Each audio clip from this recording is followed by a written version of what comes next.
I came back unannounced to surprise my family for Christmas. My wife's old father cried silently on the balcony, staring at the tree lights. Inside, my wife and her sisters laughed with her friends, as if nothing was missing. No one noticed I'd returned, but I understood everything. At dawn, I changed the locks and turned off the lights. Look, I'm not saying I'm the most romantic guy who ever walked the earth, but I had this whole thing planned out like some kind of Lifetime Christmas movie. You know the type. Guy comes home early from a business trip, wife tears up with joy, they hug in slow motion while Michael Bublé croons in the background, and somewhere a golden retriever barks approvingly. That was supposed to be my Tuesday night. Instead, what I got was more like walking into a reality TV show audition where everyone failed spectacularly, and somehow, I wasn't even invited to watch. So there I was, Marcus Wells, 59 years old and apparently invisible, standing in my own driveway at 8:30 in the evening with a suitcase that weighed about 40 pounds. Most of it gifts I'd hauled across 3 countries because I'm an idiot who thought my wife would appreciate authentic Belgian chocolates and a handcrafted ornament from some German Christmas market that smelled like cinnamon and good intentions. The Uber driver had already peeled out, probably sensing the impending disaster through some kind of cosmic rideshare intuition, and I was left standing there like a discount Santa who'd shown up to the wrong house. The first thing I noticed? My house looked like it was auditioning for the cover of Better Homes and Gardens, Excessive Christmas Edition. I'm talking lights everywhere, and I mean everywhere. The roof, the trees, the mailbox, probably the garden gnome I didn't remember buying. It looked like someone had told Clark Griswold to calm down, and he responded by doubling his efforts out of spite. The whole place was glowing brighter than a Vegas casino, and I could hear music thumping from inside. Not Christmas carols, mind you. This was full-blown Mariah Carey, All I Want for Christmas, at a volume that suggested my neighbors were either deaf or planning a noise complaint. I should have known something was off right then. But no, I'm Marcus Wells, eternal optimist and certified moron when it comes to reading rooms I haven't entered yet. I figured maybe Elaine had invited a few friends over. Maybe she was feeling festive. Maybe this was all part of some elaborate surprise for when I walked through the door. Spoiler alert, the only person getting surprised was me, and not in the good way. I fumbled with my keys, the ones I'd been carrying around Europe like some kind of security blanket, and pushed open the front door as quietly as possible. Stealth mode, you know? I wanted to catch that perfect moment of shock and awe when everyone realized I was home. Instead, what I caught was a full-blown cocktail party that had apparently started sometime around Thanksgiving and just never stopped. The living room was packed. And I don't mean like a cozy gathering of 4 or 5 people sipping wine and discussing their feelings. I'm talking at least a dozen women, all holding glasses that sparkled under my chandelier. The one I'd bought on sale 3 years ago and Elaine said was too much, laughing like they'd just heard the world's funniest joke about tax evasion. They were draped across my furniture like they owned the place, which, legally speaking, they absolutely did not. And there she was, my wife, Elaine, 55 years old and looking like she'd just discovered the fountain of youth at the bottom of a Chardonnay bottle. She was wearing this red dress I'd never seen before, probably bought with money from our joint account while I was busy closing a hotel deal in Munich. And she was spinning around with her sister Gloria like they were auditioning for Dancing with the Stars, Midlife Crisis Edition. Gloria. Oh, sweet Lord, Gloria. If you've never met someone who laughs like a dying seagull being strangled by a kazoo, then you haven't met my sister-in-law. She's got this cackle that could strip paint off walls and has personally been through 3 divorces, which she refers to as her journey of self-discovery. What she's discovered, apparently, is that alimony runs out and her sister's husband has a decent bank account. She'd moved into our guest house, temporarily, about 19 months ago, and by temporarily, I mean she'd basically set up a permanent residence complete with her own coffee maker and a wine fridge that I definitely didn't approve. I stood there in the doorway, still holding my suitcase like an idiot, and waited for someone, anyone, to notice that the guy who pays the mortgage had just walked in. But nope, nothing, not a glance. Not a pause in conversation. Elaine twirled past me close enough that I could smell her perfume. Also new, also expensive, and didn't even register my existence. It was like I'd become a ghost in my own house, except ghosts probably get more attention because at least people try to avoid walking through them. That's when I noticed the balcony. And Harold, my father-in-law, the only person in this circus who seemed to have retained any sense of dignity and self-awareness. He was sitting out there in the cold December night, wrapped in his old cardigan that he'd owned since the Reagan administration, staring at the Christmas tree lights like they held the answer to every question he'd ever been too polite to ask. The reflection of those twinkling bulbs caught in his eyes, and even from where I stood, I could tell that wasn't holiday cheer making them glisten. That was straight-up sadness, the kind that settles into your bones when you realize your family has collectively lost their minds and you're too old to do anything about it except bear witness. I watched him for a long minute. This retired teacher who used to recite Shakespeare at dinner and insist we all read the newspaper before breakfast because an informed citizen is a responsible citizen. Now he sat there, forgotten on the balcony of his daughter's house, while inside, said daughter and her friends treated my credit card like it was their own personal Christmas miracle. Something shifted in my chest right then. Not quite anger yet. That would come later. But something colder and more calculating. A realization, maybe. The kind that creeps up on you when you're standing in your own home, feeling like an intruder at someone else's party. This wasn't just a surprise gone wrong. This was a whole ecosystem that had evolved in my absence, and apparently, I wasn't part of the food chain anymore. I slowly closed the front door behind me, still unnoticed, and set my suitcase down in the hallway. The Belgian chocolates could wait. The German ornament could stay wrapped. Because somewhere between the airport and this moment, my Hallmark movie fantasy had transformed into something else entirely. And as I stood there listening to Gloria's seagull laugh echo through my house, while my father-in-law sat alone in the cold, I made a decision. This Christmas was about to get interesting. All right, so before I get into the full catastrophe of how my Christmas turned into a budgeting nightmare wrapped in tinsel, let me back up and give you the context. Because I wasn't always the guy standing invisible in his own hallway while his wife throws a party that would make Gatsby jealous. No, I used to be somebody. Hell, I still am somebody. I'm Marcus Wells, 59 years old, owner of 6 mid-range hotels scattered across Florida like strategic chess pieces in a game I've been winning for the past 25 years. And before you start thinking I'm some trust fund baby who inherited daddy's empire, let me stop you right there. I built this whole thing from absolutely nothing. I'm talking ground zero, rock bottom, starting in a hole and digging up kind of nothing. My first hotel was basically a glorified roach motel off Highway 27 that I bought for the price of a decent used car. It had 12 rooms, 7 of which had functioning toilets, a front desk that was literally a card table I'd found at a garage sale, and a neon sign that only lit up the letters OT and L because apparently he had given up on life sometime during the Clinton administration. But I had something more valuable than capital or connections. I had audacity and a wife who was either crazy enough or in love enough to believe in my ridiculous dream. Elaine, my wife of 32 years. Back then, she was 23 years old with a business degree she'd earned while working 2 jobs and raising her father after her mother passed. She had this fire in her eyes, this determination that made you believe that maybe, just maybe, we could turn that dump into something people would actually pay to sleep in without demanding a tetanus shot first. Those early days were insane. I mean certifiably, institutionally insane. We'd wake up at 5 in the morning, and I'd handle repairs. I learned plumbing from YouTube videos before YouTube even existed. Folks, I'm talking actual library books and trial and error that resulted in more error than trial. While Elaine managed the books, did the marketing, cleaned rooms, and somehow still found time to make a continental breakfast that consisted of coffee I'd bought in bulk from Costco and donuts from whatever bakery was willing to give us their day-old stock-a-day discount. We lived in room 12, the one at the very end of the building, because we couldn't afford an actual apartment. Our bedroom was also our office, which was also our living room, which meant romance consisted of pushing aside manila folders full of receipts before we collapsed into bed at midnight. Sexy, right?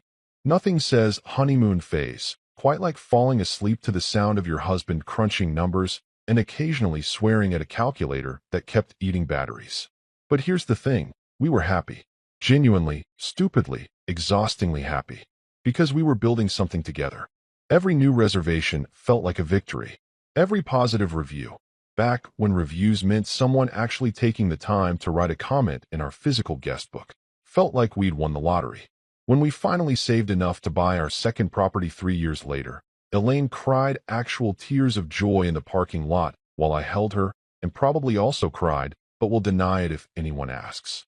Her father, Harold, moved in with us when we finally upgraded to an actual house about 15 years ago. He'd been living alone after Elaine's mother died, teaching high school English and coming home to an empty house that was slowly forgetting what laughter sounded like. We had the space by then, a 4-bedroom place in a decent neighborhood with a guest house out back, and honestly, I liked having him around.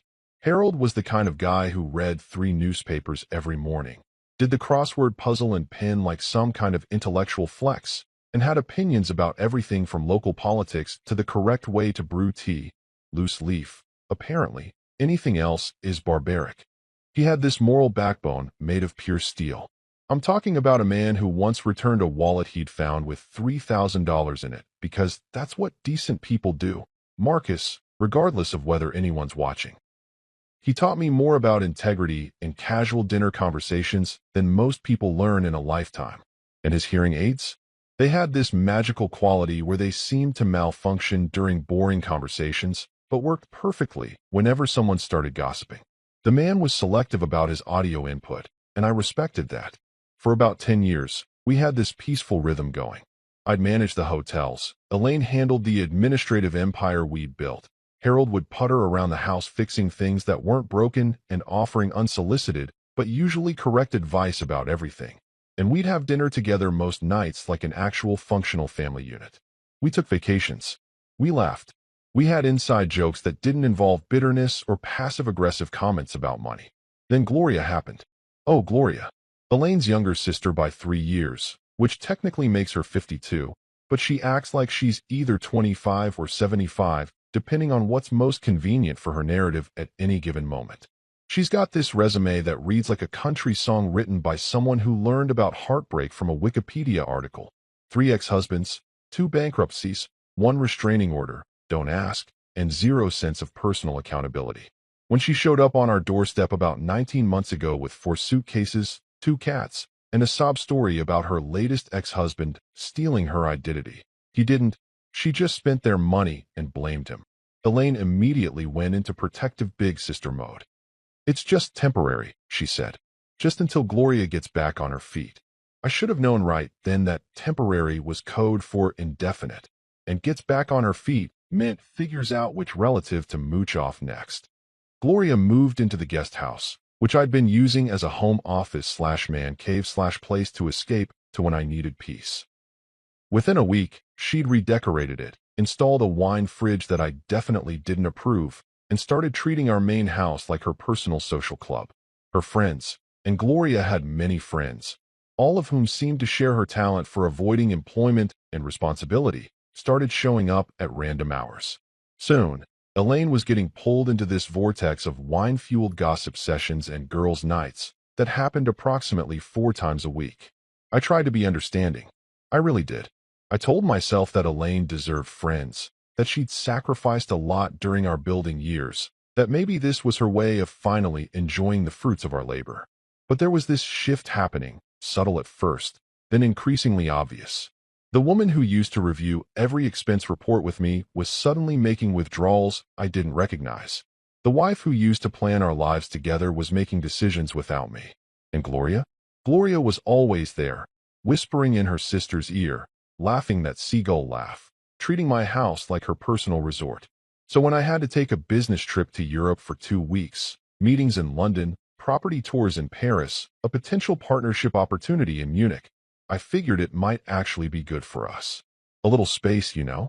Time for me to close some deals, time for Elaine to, I don't know, realize she missed me, get tired of Gloria's constant presence. Remember that we used to be a team? I thought I'd come back to a peaceful, pine-scented Christmas. Maybe some homemade cookies. Maybe my wife actually being excited to see me. Maybe Harold and I could sit on the balcony like we used to, drinking coffee and solving the world's problems one conversation at a time. Instead, I came back to find my wife had apparently joined a cult, and the cult's primary sacrament was expensive wine purchased with my money. So there I was, still standing in my own hallway like some kind of ghost who'd forgotten he was dead, and I made the executive decision to actually investigate what the hell was happening in my living room. Call it morbid curiosity. Call it the need to confirm my worst suspicions. Call it whatever you want. I needed to see the full scope of this disaster before I decided whether to laugh, cry, or burn the whole place down for the insurance money. I crept forward, which is ridiculous because it's my house and I shouldn't have to creep anywhere. But apparently, I'd entered some kind of alternate dimension where the rules of homeownership no longer applied to the guy whose name was on the deed. I positioned myself just outside the living room entrance, partially hidden by the wall, like a spy in my own home. Which, now that I think about it, is exactly what I'd become. The scene before me was something else. I mean, I'd seen it from the doorway, but up close and personal, it was like stumbling into a Real Housewives episode, except nobody was getting paid to act this ridiculous. They were just doing it for free. My living room, the one I'd carefully furnished over the years with pieces that Elaine and I had picked out together, the one that was supposed to represent our taste and our life, had been transformed into what I can only describe as a wine mom convention center. Elaine and Gloria were front and center, naturally. They'd pushed back the coffee table I'd bought from an estate sale in Sarasota, creating a makeshift dance floor on my expensive area rug that I'd specifically told everyone to be careful with because it was imported and apparently very delicate. The two of them were doing this thing that I guess was supposed to be dancing, but looked more like they were trying to swat invisible bees while simultaneously avoiding falling over. Mariah Carey was belting out, "All I Want for Christmas Is You" at a volume that could probably be heard in the next county, and my wife, was singing along with all the confidence of someone who'd never heard herself on a recording. Gloria was worse. She'd kicked off her shoes, which I found approximately 3 feet apart from each other like they'd had an argument and decided to separate, and she was doing this move where she'd throw her head back and laugh-scream every few seconds. That seagull laugh I mentioned earlier? Imagine it amplified by alcohol and bad decisions. It was the kind of sound that makes you understand why some animals eat their young. But the real kicker? The audience. The wine goddesses, as they apparently called themselves. And yes, I found out later that was their actual group chat name, complete with a logo someone had designed featuring a wine glass with little angel wings. There were about 8 of them scattered across my furniture, and I recognized maybe 3. There was Patricia from down the street, who I knew because she'd once crashed her Mercedes into my mailbox and blamed it on the sun being in her eyes at 8 p.m. There was Deborah with a H, who insisted everyone spell her name correctly and got offended when you didn't, even though nobody was writing it down. And then there was Karen, actual name Karen, which felt almost too on the nose, who ran the neighborhood HOA like a petty dictator and had once sent us a violation notice because our grass was a 1/4 inch too tall. The rest were strangers to me, but they all had that same look. You know the one. I've made wine drinking my entire personality look. I bought a shirt that says it's wine o'clock somewhere unironically look. I consider getting drunk on a Tuesday a form of self-care look. They were all holding glasses, my good crystal glasses, the ones we'd gotten as a wedding present, and I'd specifically asked Elaine to use only for special occasions. And they were drinking what appeared to be champagne. Not the cheap stuff either.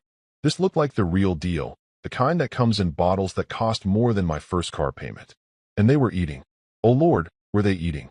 My dining table, which I could partially see through the archway, was covered in food. Charcuterie boards that looked like they'd been catered by someone who charged by the olive. Fancy cheeses that probably had names I couldn't pronounce. Those little crackers that cost $8 a box because they're artisanal. Chocolate-covered strawberries that were arranged in a pyramid like someone was trying to impress the Queen of England. This wasn't a casual get-together. This was a full-blown event, and I was pretty sure I'd paid for all of it without knowing. The decorations were everywhere, and not the ones I'd carefully put up before I left. These were new.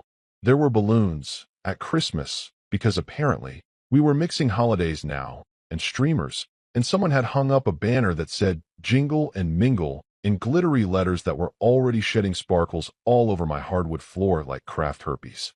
The Christmas tree, which I'd spent 3 hours positioning in the perfect corner and stringing with lights in a specific pattern because I'm apparently obsessive-compulsive about holiday decorations, had been redecorated.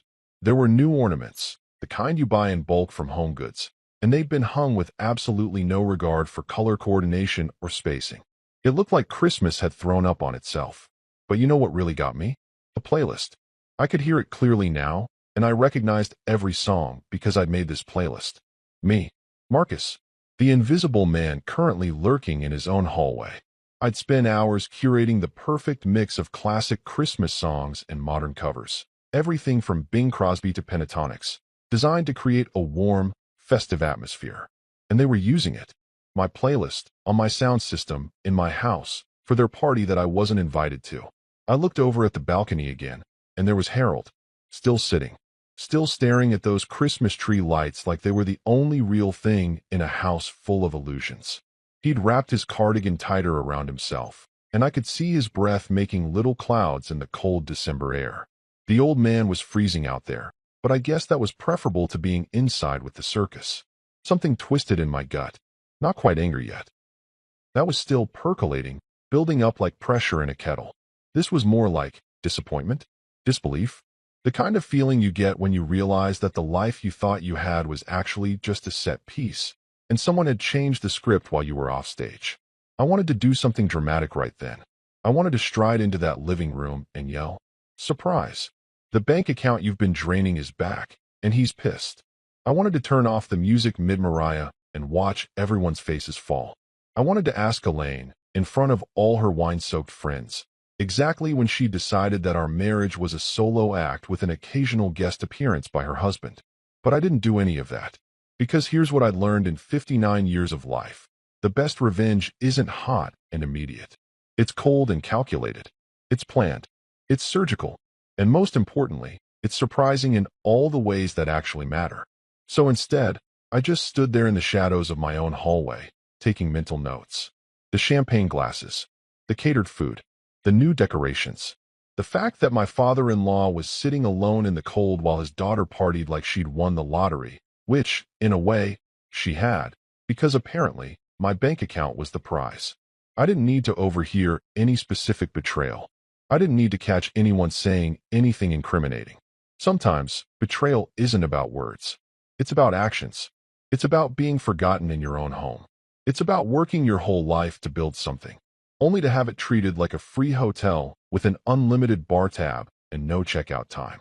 I watched for another minute as Elaine spun around, her red dress flaring out, her face flushed with wine and what she probably thought was happiness. Gloria grabbed her hand, and they both laughed, that synchronized sister laugh that made me feel like an outsider in my own family story. And that's when I understood. This Christmas wasn't going to go the way any of us expected. Not Elaine. Not Gloria. Not the wine goddesses currently finishing off what was probably my third most expensive champagne. I quietly picked up my suitcase and headed upstairs to the guest room, because apparently, that's what I was now, a guest in my own house. But guests, I reminded myself, eventually check out. I dropped my suitcase in the guest room, which felt about as welcoming as a dentist's waiting room, and stood there for a minute, just breathing. The sound of the party was muffled up here, reduced to a dull throb of bass and occasional shrieks of laughter that made me wonder if someone was being murdered or if that was just Gloria finding something hilarious. With her, it was honestly a coin flip. But I couldn't stay up here.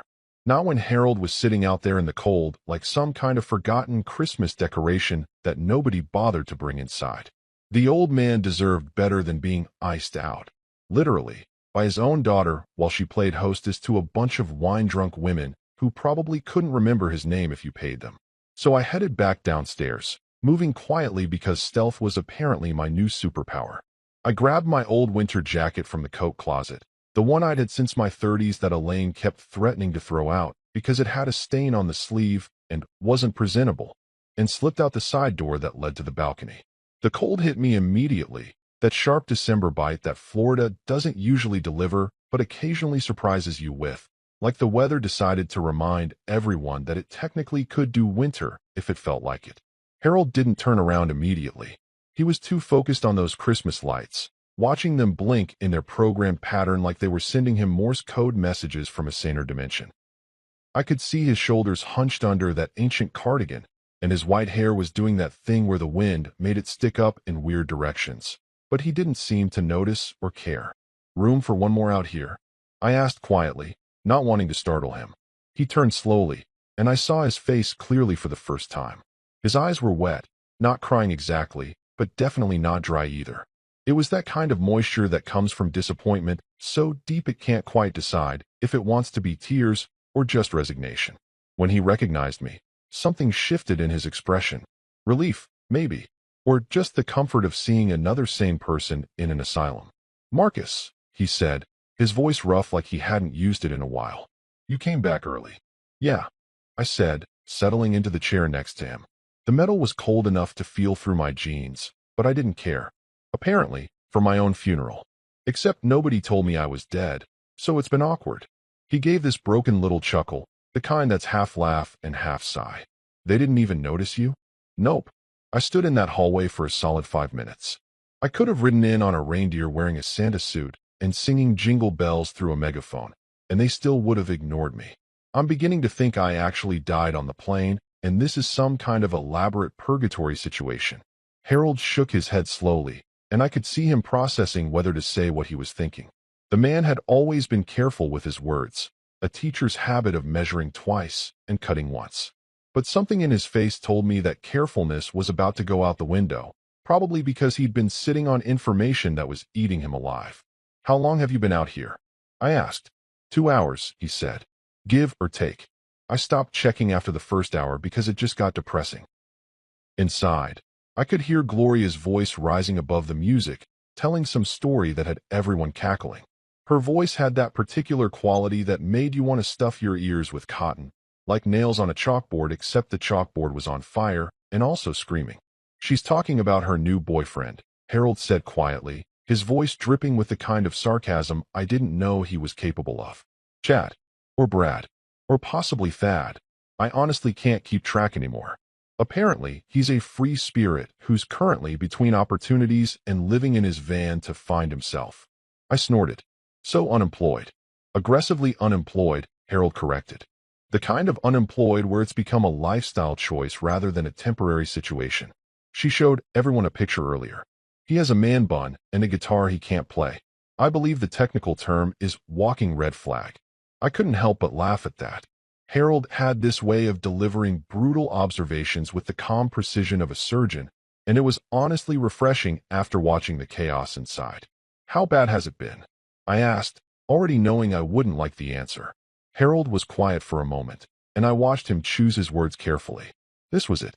This was the moment where I was going to find out exactly how much of a disaster my absence had created. "She's been spending your money like Santa on caffeine," he finally said. "Gloria, I mean. Though Elaine hasn't exactly been innocent either." My stomach did this weird flip thing. Define spending. "Do you remember 3 weeks ago when Elaine said she was organizing a charity event for the women's shelter downtown?" "Yeah," I said slowly. "She asked me to transfer $5,000 to her account for it. Said it was for venue rental and catering." Harold made this noise in his throat, somewhere between a laugh and a growl.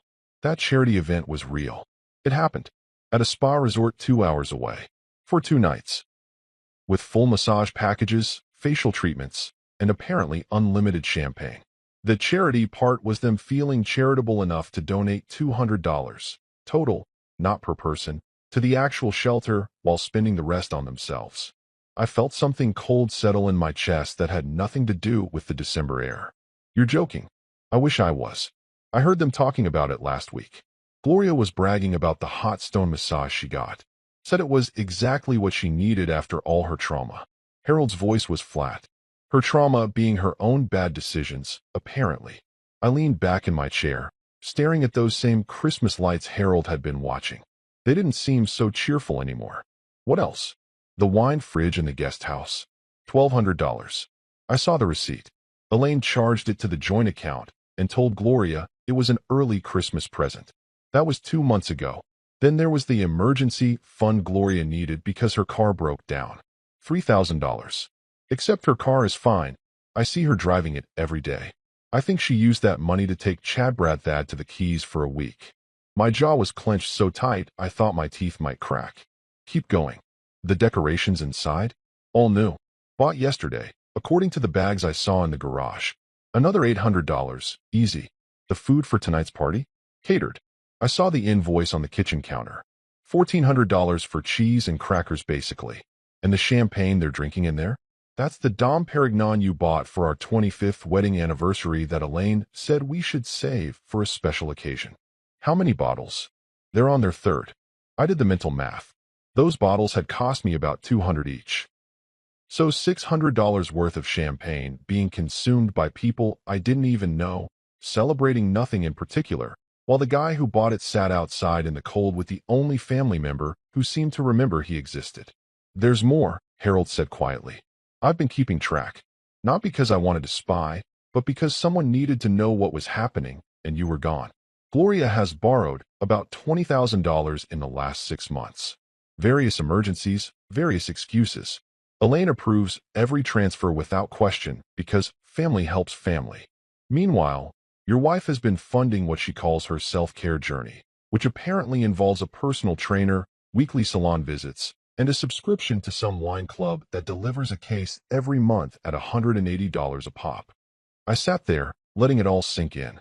20,000. Charity events that were actually spa vacations. Wine fridges and catering and champagne and decorations.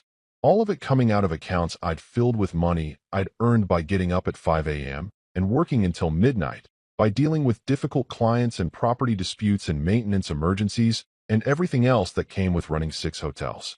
Why didn't you call me? I asked.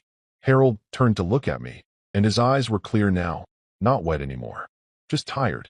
Would you have believed me? Or would you have thought I was a bitter old man making trouble? He had a point. If Harold had called me in Munich and told me this story, I probably would have thought he was exaggerating, that he was lonely and misinterpreting things, that his hearing aids were making him paranoid. I believe you now, I said. We sat in silence for a minute, and inside, the party continued.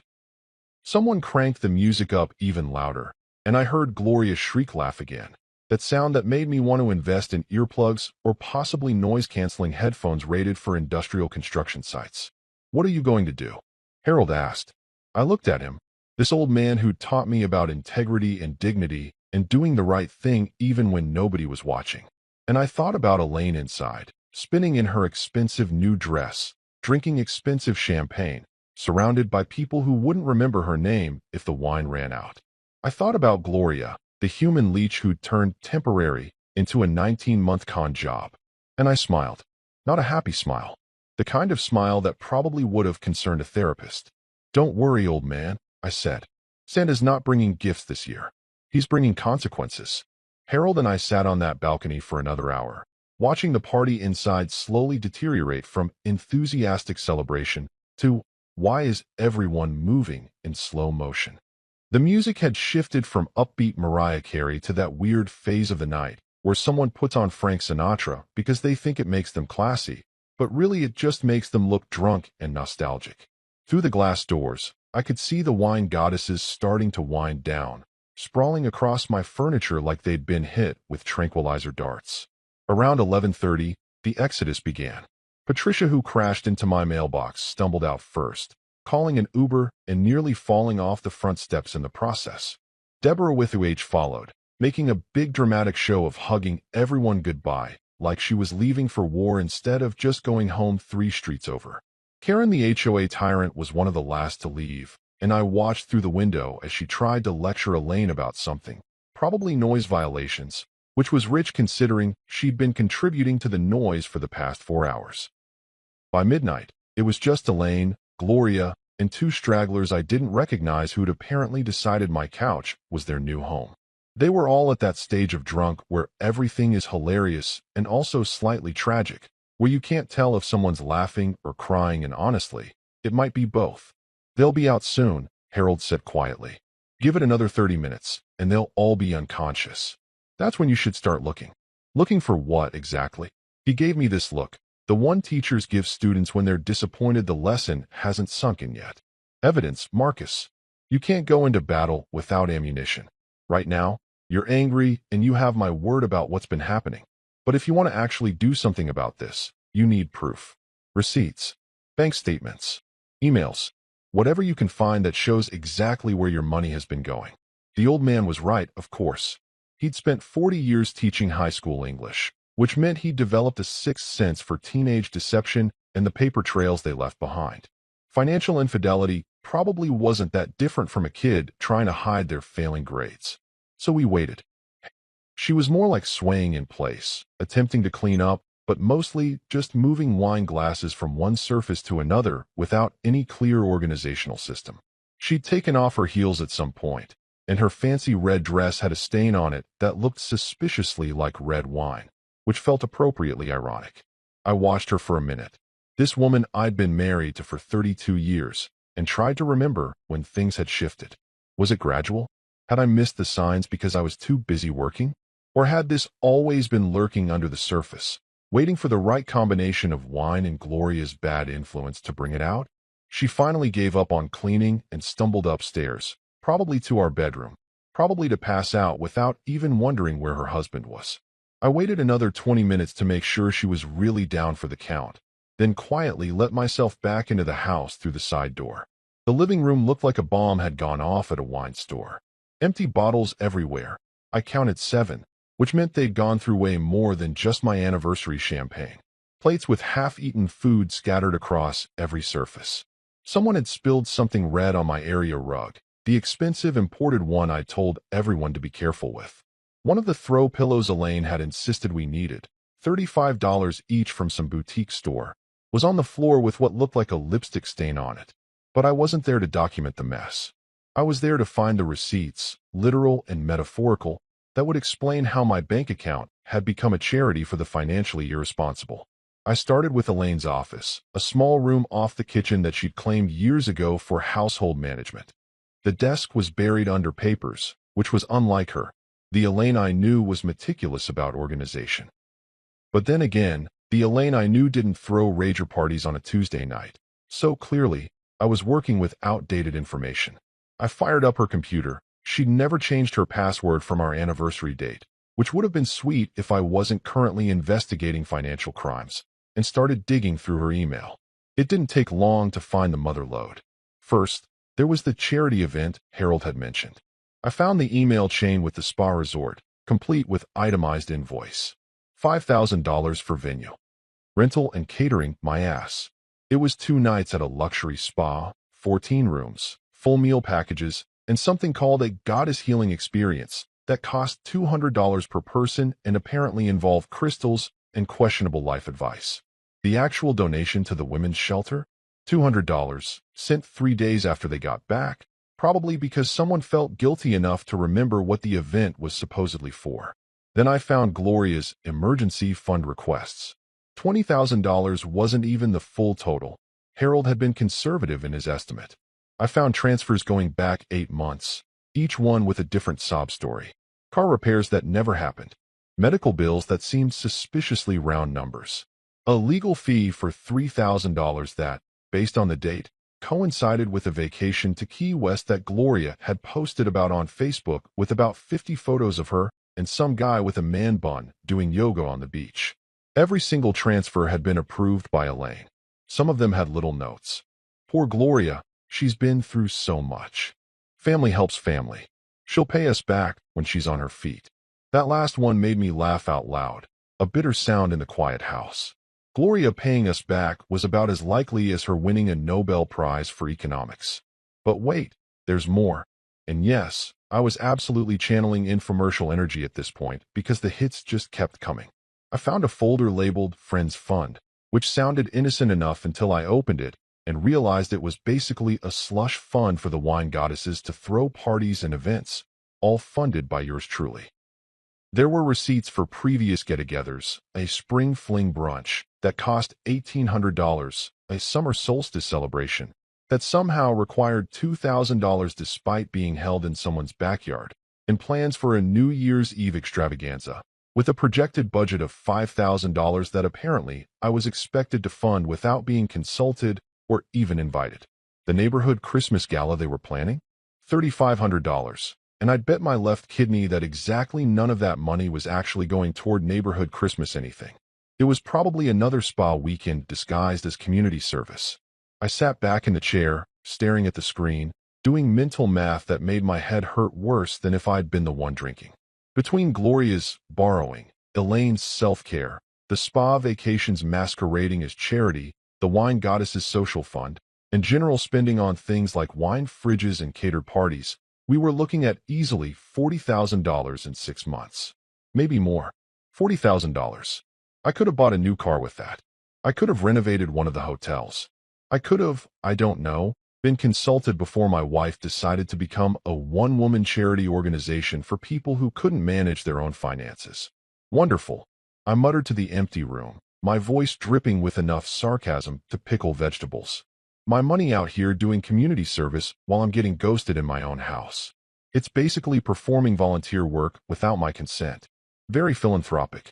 Mother Teresa would be so proud. I printed everything. Every receipt, every email, every bank statement that showed the transfers. The printer, which I'd bought, naturally, churned out page after page of evidence, and I organized it all into a folder with the methodical precision of someone who was way too angry to sleep, but too calculating to just start yelling. By 3 a.m., I had a complete dossier of financial infidelity. It read like a crime novel, except the criminal was my wife and her accomplice was her sister, and the victim was my bank account. I heard footsteps on the stairs and looked up to see Harold, wearing his old bathrobe and looking like he hadn't been sleeping either. "Find what you needed?" he asked quietly. "And then some. Did you know they're planning a New Year's party with my money? $5,000. I'm not even invited, but apparently, I'm the sponsor." Harold shook his head slowly. "Are you going to yell? Confront them in the morning? I'll support whatever you decide, but I should warn you, Gloria's very good at playing the victim, and Elaine's been getting defensive lately when I've tried to bring up money." I looked at the folder of evidence, then at Harold, this old man who'd been watching his daughter betray everything he'd taught her about integrity and fiscal responsibility. "No," I said, and I felt this cold calm settle over me.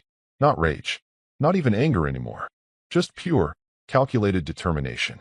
I'm not going to yell. Yelling achieves nothing except making me look like the bad guy. No, I'm going to do something better. "What's that?" I smiled, and it probably looked slightly unhinged, but Harold smiled back like he approved. "I'm going to upgrade this home from family residence to restricted property before sunrise. Think of it as installing a new security system, except instead of keeping burglars out, I'm keeping freeloaders accountable." Harold nodded slowly. "You're going to need a locksmith. Already found one online. 24-hour emergency service. Costs triple on holidays, but you know what? I can afford it. Because unlike some people, I actually earn my money instead of just spending someone else's." When I looked at the clock, 3:15 a.m. Give me 2 hours to get everything ready. By sunrise, this house is going to have new locks, new passwords, and new rules. And everyone who's been treating it like an all-inclusive resort is going to learn what happens when the management decides to review their guest privileges. Finding a 24-hour locksmith at 3:15 in the morning 2 days before Christmas turned out to be easier than I expected, which either said something about the demand for emergency lock changes during the holidays or about how many people were making impulsive security decisions at ungodly hours. I'm going to assume it was a healthy mix of both. The company I found was called Quick Lock Solutions, which sounded like either a legitimate business or a front for something illegal, but at this point, I didn't particularly care. Their website promised fast, discreet, professional service, and when I called, a guy named Tony answered on the second ring, sounding way too awake for 3 a.m., which made me think he either loved his job or had a serious caffeine addiction. "Quick Lock, this is Tony. What's your emergency?" "Hi, Tony. I need every lock in my house changed within the next 2 hours. Can you do that?" There was a pause, and I could practically hear him calculating the holiday rate multiplication in his head. "Every lock? How many we talking? Front door, back door, side door, garage entrance, and the guest house. 5 total. On Christmas week at 3 in the morning? Yeah, I can do that. Gonna cost you though. Triple rate plus emergency fee. How much? $1,200, cash or card. $1,200 to lock out people who'd stolen $40,000 from me. That was what the kids call a no-brainer. Card. How fast can you be here? Give me 45 minutes. And hey man, everything okay? You sound calm, but people don't usually change all their locks at this hour unless something's really wrong. I appreciated Tony's concern. I really did. Everything's fine, Tony. Just your average Christmas exorcism. Getting rid of some unwanted guests, spiritually speaking. He laughed at that. All right, man. I'll be there soon. And hey, sorry about whatever's going on. Don't be sorry, Tony. Be efficient. While I waited for Tony the miracle locksmith, I made coffee. Not regular coffee. I'm talking the kind of coffee that could probably power a small vehicle or possibly be classified as a controlled substance. I dumped about twice the normal amount of grounds into the machine, set it to the strongest brew setting, and watched it drip into the pot like liquid vengeance. The smell alone was enough to wake up anyone within a 50-foot radius. But fortunately, everyone in the house was either passed out drunk or in Harold's case, probably reading in his room and pretending he couldn't hear me clanking around the kitchen. The coffee finished brewing, and I poured myself a cup that was so dark it looked like I'd accidentally made motor oil instead of a beverage. First sip confirmed it tasted like battery acid mixed with regret, but it was exactly what I needed. This was fuel. This was liquid determination in a mug that said, "World's Best Dad," that my kids had given me about 15 years ago, back when they still lived at home and thought I was cool. At 4 a.m. sharp, I heard a quiet knock on the front door. I opened it to find Tony, a guy in his mid-30s wearing a company polo shirt and carrying a toolbox that looked like it had seen some things. He took one look at me, unshaven, holding battery acid coffee, probably looking slightly unhinged, and nodded like he understood completely. "Marcus?" he asked. "That's me. Come on in. Try not to trip over the unconscious wine enthusiasts in the living room." Tony stepped inside and did a quick survey of the disaster zone that was my house. Gloria was still snoring in my recliner. The two strangers were still passed out on the couch, and there were wine bottles everywhere like evidence of a very classy crime scene. "Rough party?" he asked diplomatically. "Not my party. That's kind of the problem. Let's start with the front door." Tony got to work, and I have to give the man credit. He was a professional, quiet, efficient, and didn't ask too many questions beyond the necessary ones about what kind of locks I wanted.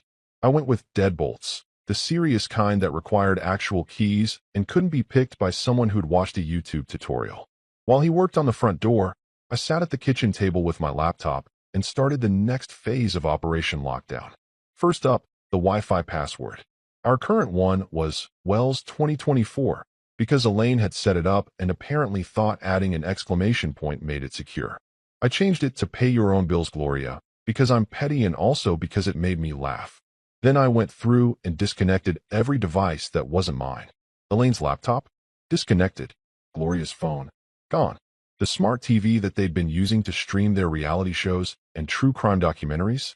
Cut off like a trust fund kid who finally pushed their parents too far. Speaking of TV, I grabbed the remote and went through the settings, removing every streaming service account that was linked to my credit card.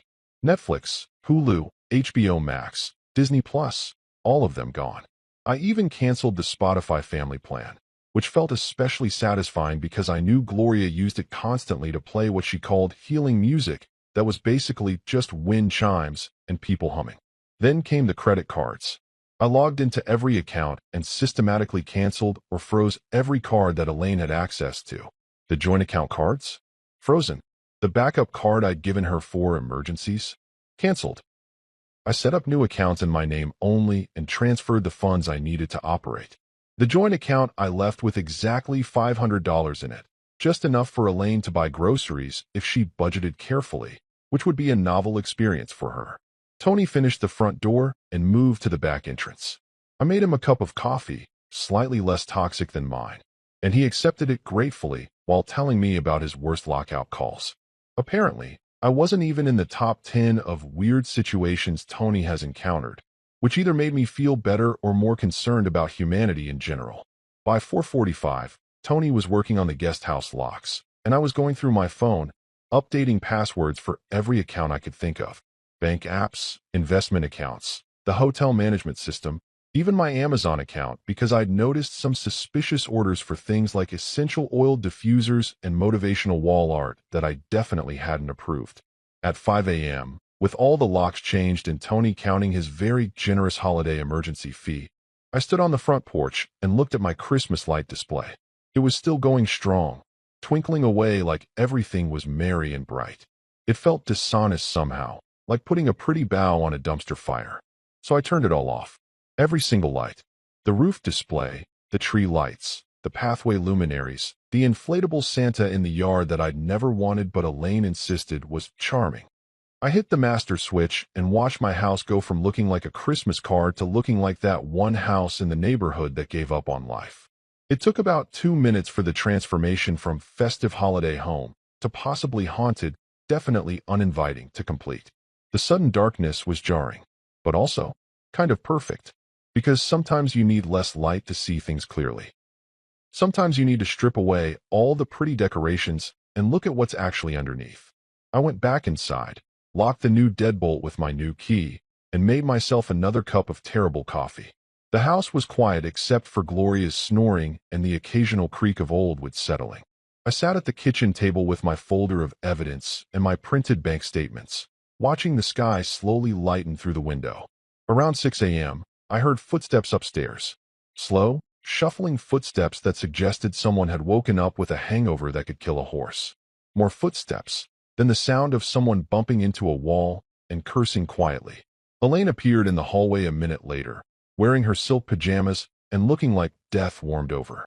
Her hair was doing this thing where it stuck up on one side and was plastered flat on the other, and her makeup from last night was smeared under her eyes like sad raccoon cosplay. She blinked at me, clearly confused about why I was sitting in the kitchen at dawn looking wide awake and slightly manic. "Marcus," she said, her voice rough from sleep and probably dehydration. "When did you get home? Why are the lights off outside?" I took a slow sip of my coffee, maintaining eye contact like a predator who'd just spotted prey. "Oh, I got home around 8:30 last night. But don't worry, nobody noticed. You all seemed really busy celebrating something. Not sure what, since it wasn't my homecoming." She blinked again, processing slowly. "The Christmas lights. Why are they off?" I smiled, the kind of smile that didn't reach my eyes. "Because, honey, we needed a little less light and a lot more clarity around here. Consider it an early Christmas present, the gift of truth." "You're welcome." Elaine stood there in the hallway, swaying slightly like a tree in a mild breeze, trying to process what I'd just said. I could practically see the gears in her head turning, grinding against each other like they needed oil.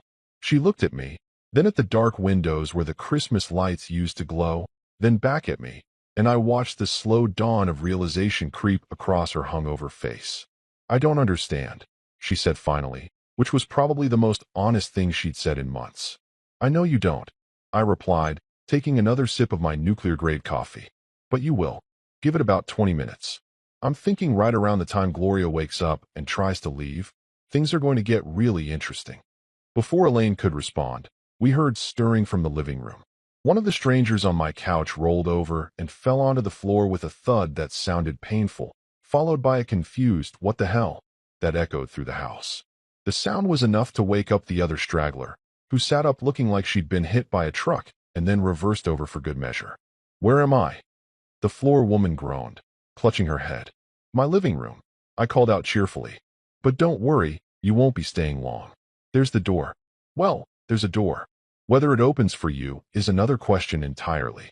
Both women stumbled toward the front entrance, desperate to escape what was probably the worst hangover of their lives.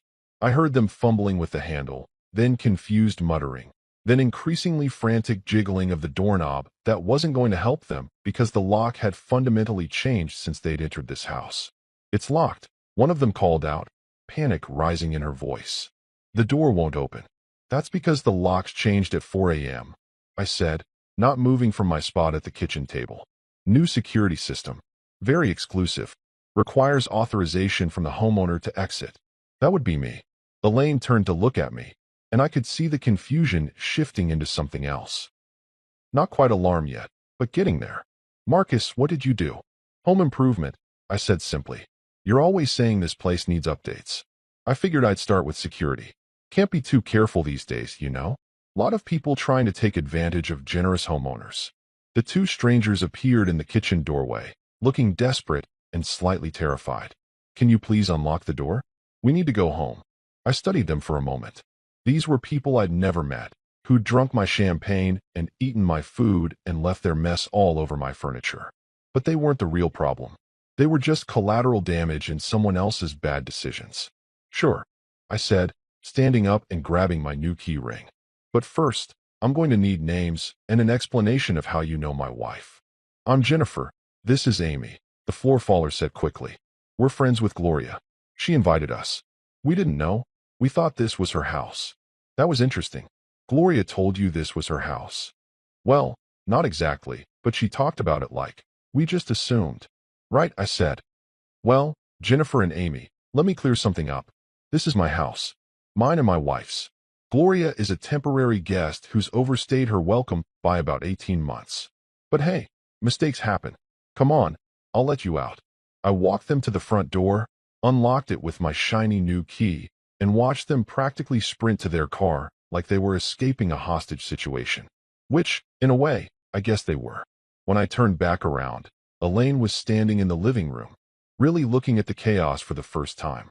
Empty bottles, food everywhere, stains on the furniture, that sad, deflated balloon in the corner that had apparently given up on life. And Gloria, still passed out cold in my recliner, snoring like a chainsaw with a deviated septum. We should clean this up, Elaine said weakly. We should, I agreed. But we're not going to.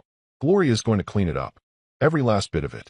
And then she's going to pack her things and find somewhere else to live, because the guest house is no longer available for extended stays.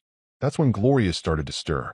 She made this sound like a walrus waking up from a bad dream, stretched dramatically, and opened her eyes. It took her a minute to orient herself, and when she finally focused on me standing there, she smiled like nothing was wrong. Marcus, when did you get back? She said, her voice way too cheerful for someone who'd been unconscious in my chair for the past 6 hours. Did you bring me anything from Europe? The audacity, the sheer, unfiltered audacity of this woman never ceased to amaze me. Oh, I brought you something, I said. It's called reality. New arrival, just dropped today. You're going to love it. She laughed that seagull laugh, apparently thinking I was joking. You're so funny. God, I need coffee. And maybe some aspirin. That wine last night was something else. That wine was $200 a bottle, I said. Multiply that by 3 bottles, and you and your friends drank $600 of my anniversary champagne while I stood outside in the hallway wondering if I'd accidentally entered a parallel universe where I didn't exist. Gloria's smile faltered slightly. Oh, was that the fancy stuff? Elaine said we could open it. We were celebrating. Celebrating what exactly? I don't know. Christmas? Life? Does it matter? I felt my jaw clench. It matters when it's my money funding your celebrations. Speaking of which, you're going to need to find your keys because you're leaving. Leaving to go where? It's like 7 in the morning. That's not my problem.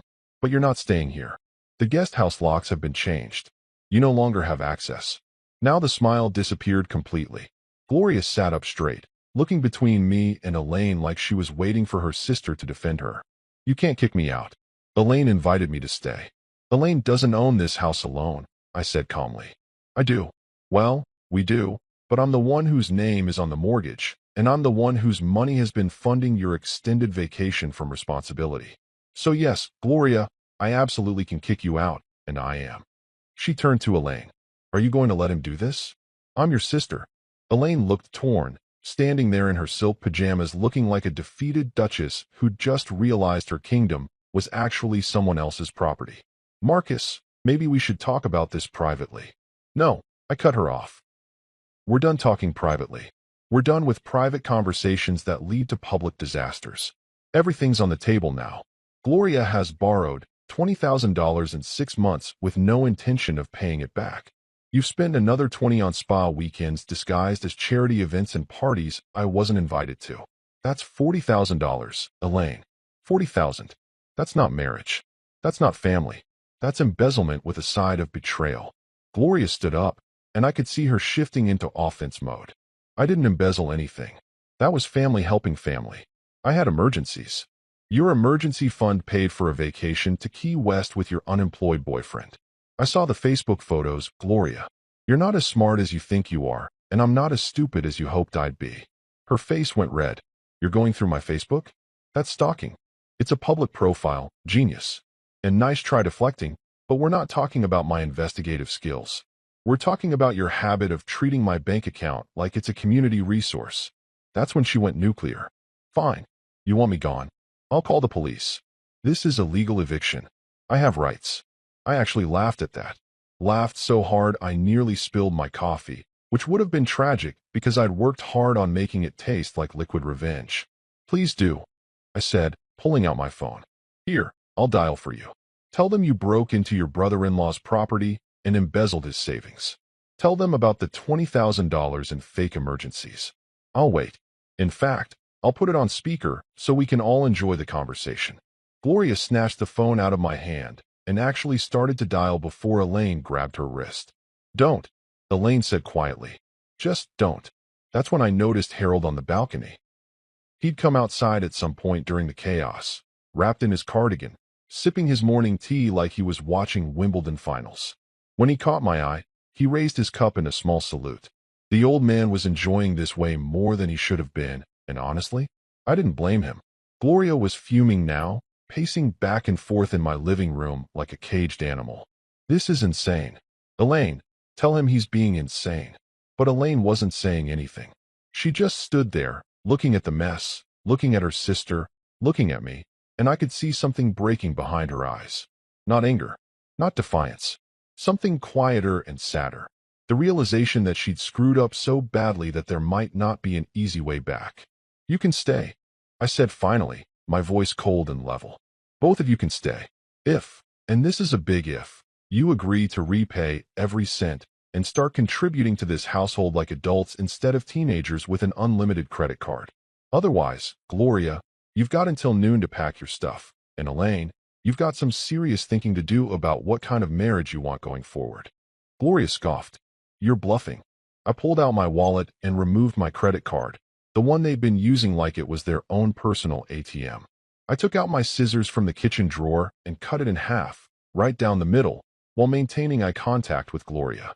I said, dropping the pieces on the counter. Try using this, and watch it decline faster than your third marriage. Oh wait, you can't use it because I already canceled it. Along with every other card you had access to. The joint account? Frozen. The backup emergency card? Gone. Even the Spotify family plan. Even Harold chuckled at that one. The silence that followed my credit card execution was something special. You know that moment in movies where someone drops a bomb and everyone just freezes, processing what just happened? That was my kitchen at 7:15 on a Wednesday morning. Except instead of a bomb, it was a bisected Visa card, and the slow realization that the gravy train had not only left the station, but had been permanently decommissioned. Gloria's mouth was literally hanging open, which was not a good look for her. Elaine had gone pale, that specific shade of white that people turn when their comfortable reality suddenly shifts beneath their feet, like a rug being yanked by a particularly vindictive universe. And me? I was calm. Eerily, unsettlingly calm. The kind of calm that comes after you've spent 6 hours preparing for battle and finally get to see your strategy in action. You're insane, Gloria finally managed to say, but her voice had lost that confident edge. Now she just sounded scared, which was appropriate given the circumstances. No, I corrected her. I'm done. There's a difference. Insanity would be letting this continue. What I'm doing is called setting boundaries, which is something you should probably Google once you figure out how to pay for your own internet. I walked over to the kitchen table where I'd left my folder of evidence, my beautiful, meticulously organized folder of doom, and picked it up like a lawyer about to present a closing argument. You know what? Let's make this official. Let's have a family meeting. Everyone sit down. I don't want to sit down, Gloria protested. I don't care what you want, Gloria. Sit. Something in my voice must have convinced her I wasn't playing anymore, because she actually sat down at the table, crossing her arms defensively like a teenager who'd just been caught sneaking out. Elaine followed slowly, moving like someone walking to their own execution. She pulled out a chair across from her sister and sat down with her hands folded in her lap, staring at the table like it might offer her some kind of escape route. Harold, bless him, had come in from the balcony and was leaning against the kitchen counter, still sipping his tea like this was dinner theater and he'd paid good money for the show. I opened the folder and spread out the documents across the table like I was dealing cards in the world's most depressing poker game. Bank statements, printed emails, receipts, credit card bills. Each piece of paper was a testament to 6 months of financial infidelity, and I laid them out with the precision of someone who'd spent half the night organizing them by category and date. Let's start with the spa retreat, I said, pointing to the first set of documents. The one that was supposedly a charity event for the women's shelter. $5,000 transferred from our joint account on September 15th. Here's the invoice from the resort. 2 nights, 14 rooms, full meal package, and something called a goddess healing experience that involved hot stones and someone named Starlight who apparently channels energy for $200 an hour. Elaine wouldn't look at the papers. We did donate to the shelter. $200, I interrupted. You donated $200 out of $5,000. That's 4%, Elaine. 4% went to charity. The other 96% went to massages and champagne brunches and whatever else you all decided you needed to heal from the trauma of having too much free time. Gloria started to speak, but I held up my hand. Your turn is coming. Don't worry, I've got a whole section dedicated to you. I pulled out the next stack of papers. Gloria's emergency fund. Let's see, we've got a car repair emergency in July for $3,000. Except your car wasn't repaired because I see you driving it every day and Harold confirmed it was never in the shop. Then there's the medical emergency in August for $2,500. But there's no medical bills, no hospital visits, no explanation of what the emergency actually was. And my personal favorite, the legal fee emergency in September for $3,000 that coincided perfectly with a week-long vacation to Key West that you documented extensively on Facebook with hashtags like blessed and living my best life. I slid those papers across the table toward Gloria, who was now looking decidedly less defensive and more like a cornered animal trying to figure out which way to run. That's just 3 examples, I continued. There are 12 more. 12 more emergencies over 6 months that total, and I did the math multiple times to make sure. $22,700. Not $20,000 like Harold estimated. $22,700. He was being generous. Those were real emergencies, Gloria said weakly. I was going through a hard time.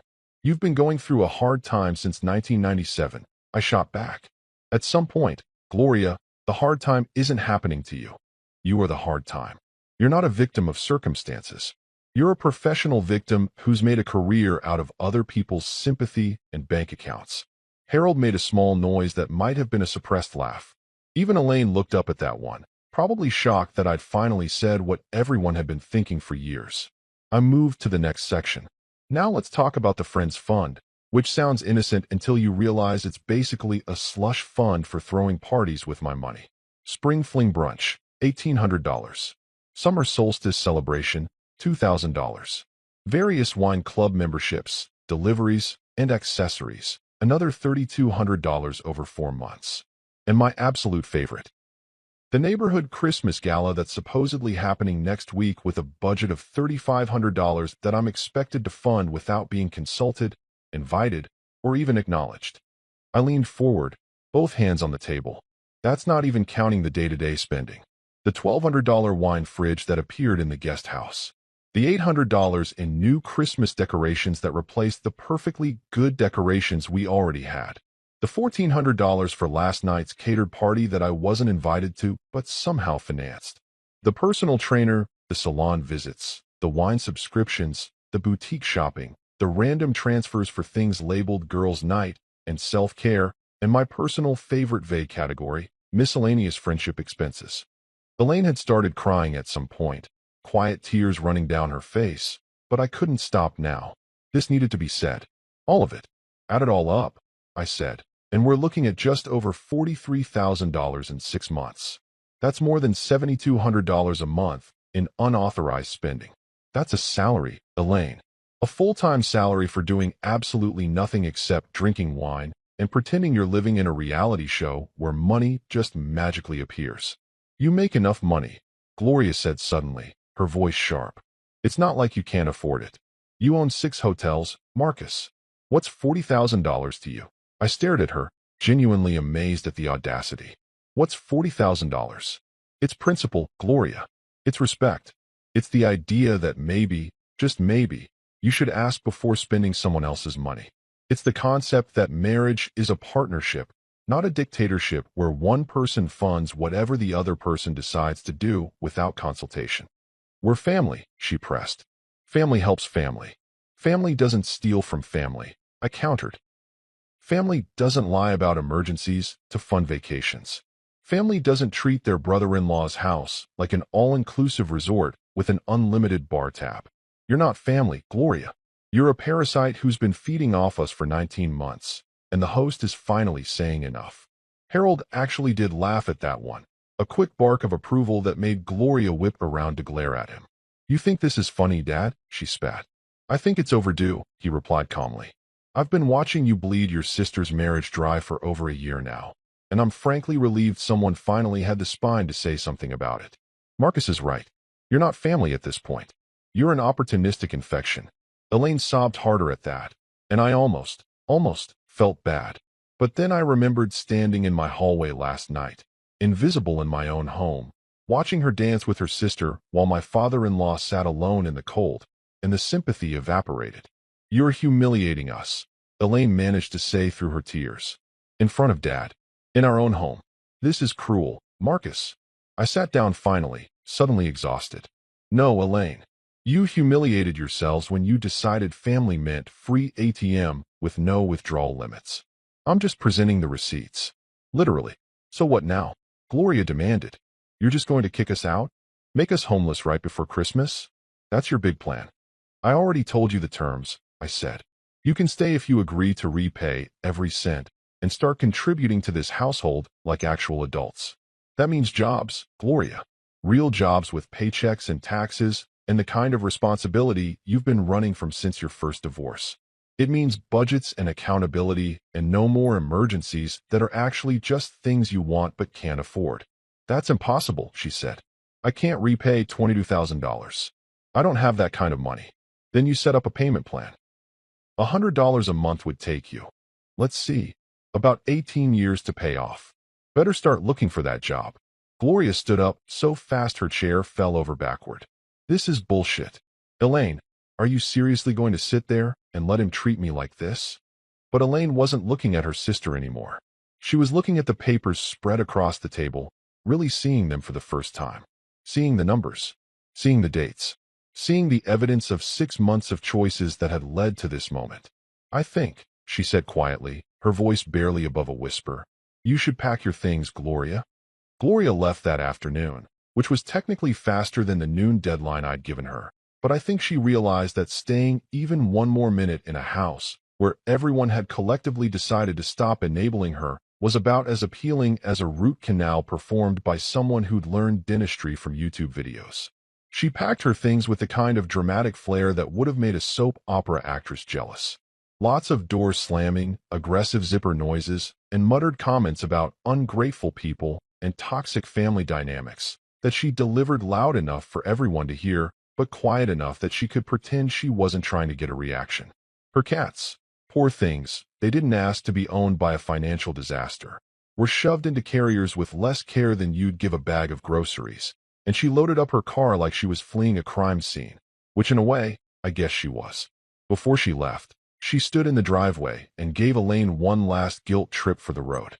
I can't believe you're choosing him over your own sister, she said, like this was some kind of loyalty test and not a basic question of respecting other people's money and boundaries. Elaine, to her credit, didn't take the bait. She just stood there on the porch in her bathrobe, looking tired and small, and about 10 years older than she had yesterday. I'm not choosing him over you, Gloria. I'm choosing reality over delusion. There's a difference. Gloria drove off with a screech of tires that probably cost her about $50 in rubber, which was fitting since she'd spent the last 6 months burning through my money with similar efficiency.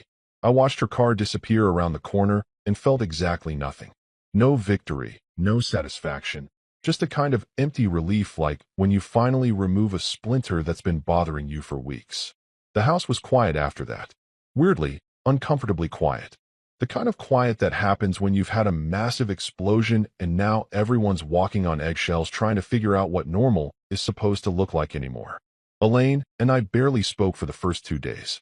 We moved around each other like strangers sharing a waiting room, polite but distant. She'd make coffee in the morning and leave a cup for me without saying anything. I'd do the dishes after dinner without commenting on the fact that she'd barely touched her food. We were 2 people living in the same house, but existing in completely different emotional zip codes. Harold, though? Harold became my unexpected ally in all this. We'd sit on the balcony every evening, me with my coffee, him with his tea, and talk about everything except the elephant in the house. We discussed politics, books he was reading, memories from when he used to teach, stories about his wife that I'd never heard before. It was nice, honestly, peaceful, the kind of companionship that doesn't require constant entertainment or validation. Just two people comfortable enough with silence that conversation becomes optional rather than obligatory.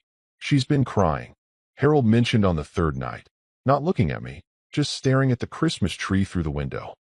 I'd turned the lights back on, but they seemed dimmer somehow, less celebratory and more just there. I know, I said. Are you going to talk to her? Eventually. When I'm ready. When she's ready. Talking right now would just be yelling, and I'm done with yelling.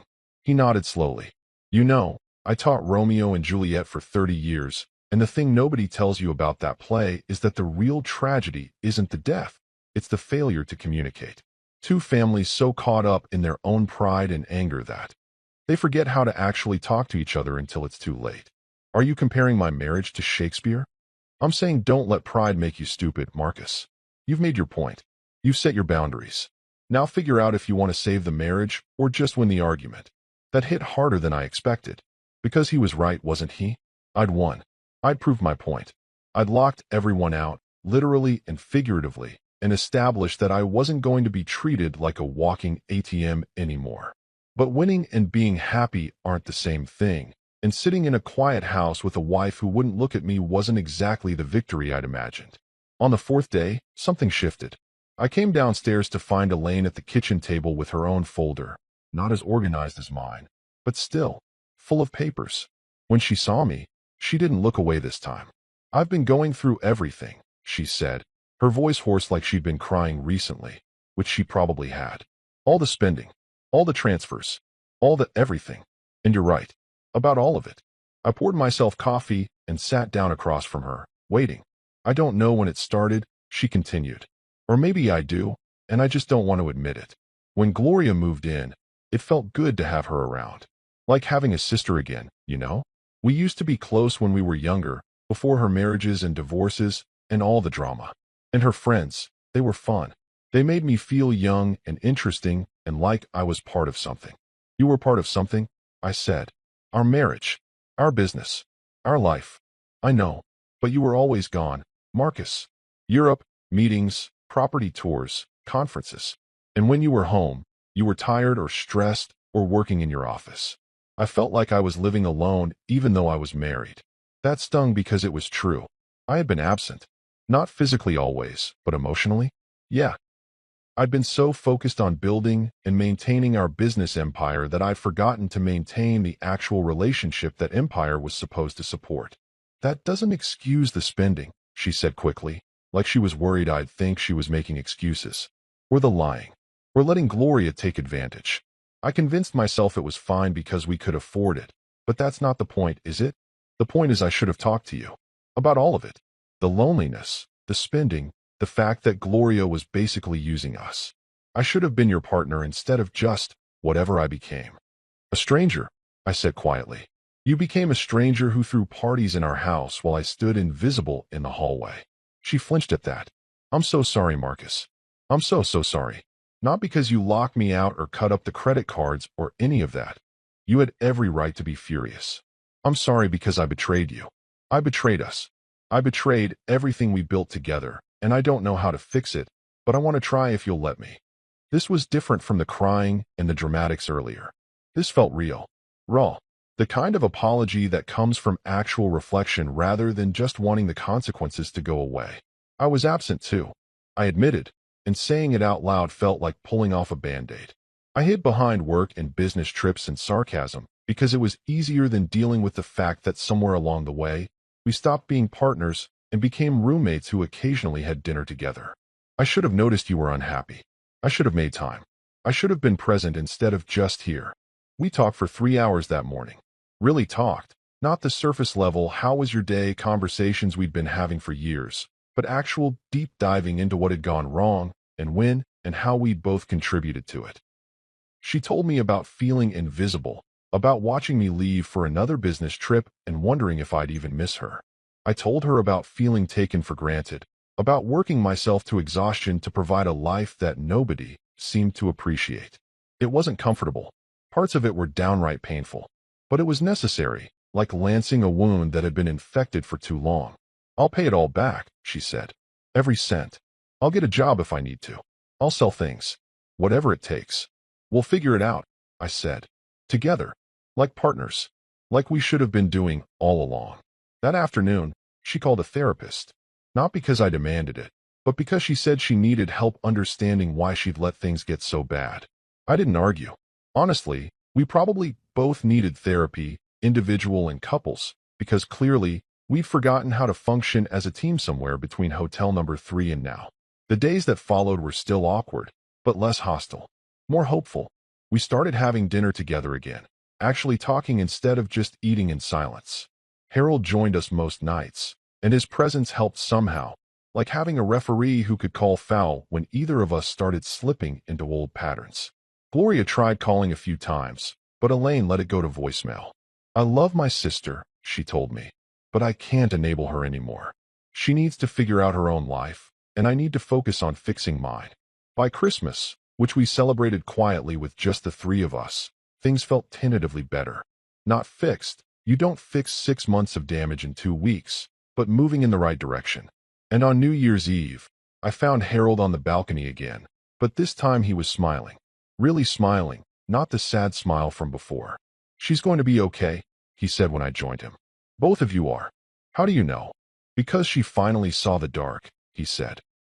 That's the first step to finding the light again.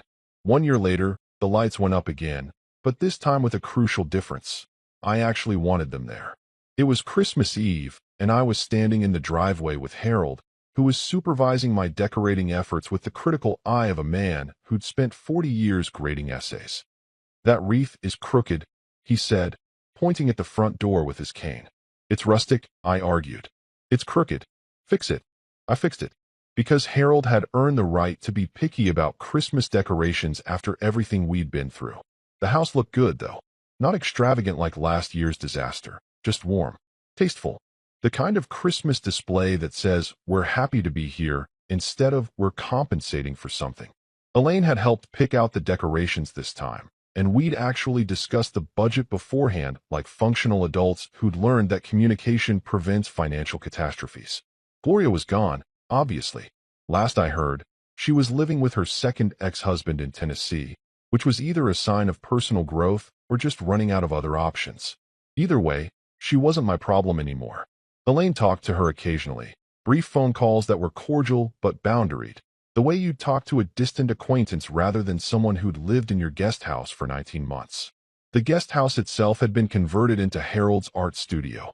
Turned out the old man had always wanted to paint, and retirement plus escaping from Gloria's chaos had given him the time and motivation.